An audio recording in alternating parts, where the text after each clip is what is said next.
Amusement parks have always been popular across the world, but we've recently seen a major shift that affects everyone who visits these parks. In this video, I'll talk about the new age in the amusement industry that will change parks forever. The coaster wars were a heated time where parks had one goal: to break as many records as possible with roller coasters. We saw the height of this in the early 2000s, with the height record being broken on 3 separate occasions within a year. During this time, there were not many family attractions, as chains such as Six Flags and Cedar Fair were trying to cater directly to teens and adults. If families wanted to go to a theme park, most of the time they would make a trip to Disney or Universal, and it was as plain and simple as that. As the 2000s progressed, Kingda Ka took over the records and no one attempted to break it. Cedar Point turned a new page with the introduction of Maverick, and showed that coasters didn't have to break records. After this, we saw more gimmicks instead of records, with the introduction of models such as the Wing and Dive coaster from B&M.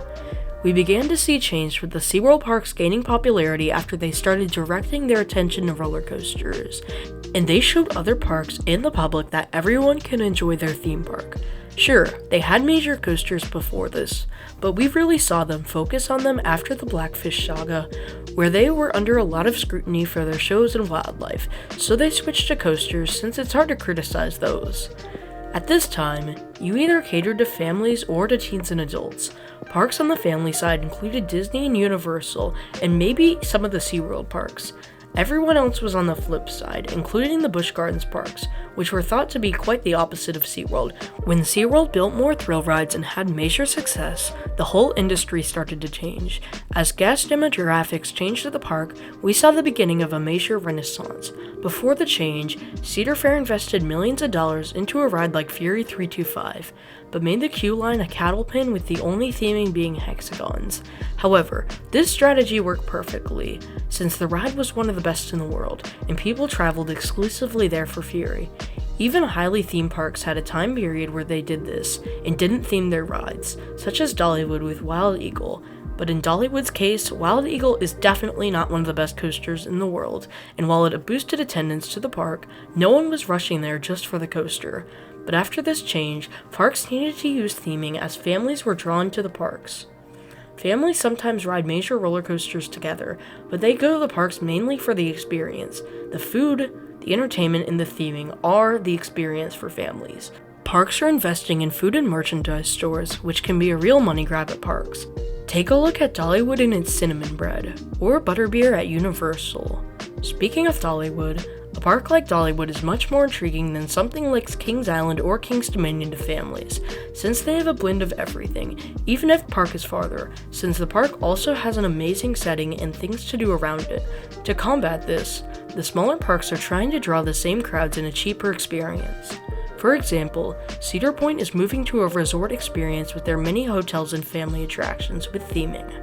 The boardwalk was a huge step to familify the park, even though they are still eager to add major new attractions, such as Top Thrill 2.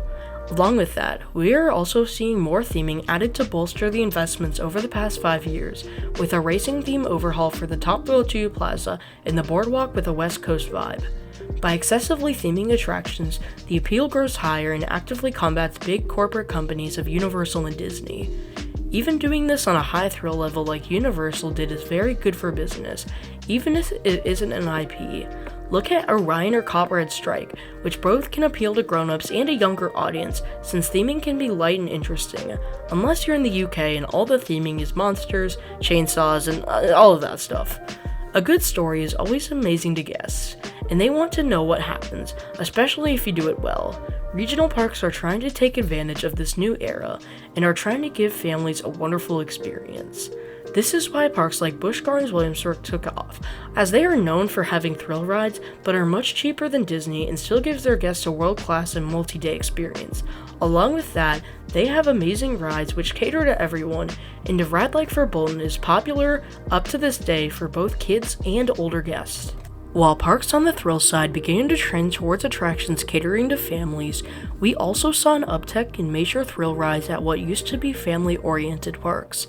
Universal, for example, had a few major attractions such as the Incredible Hulk and Rip Ride Rocket, but they also wanted to attract thrill seekers and take attention away from the more interesting and cheaper regional parks.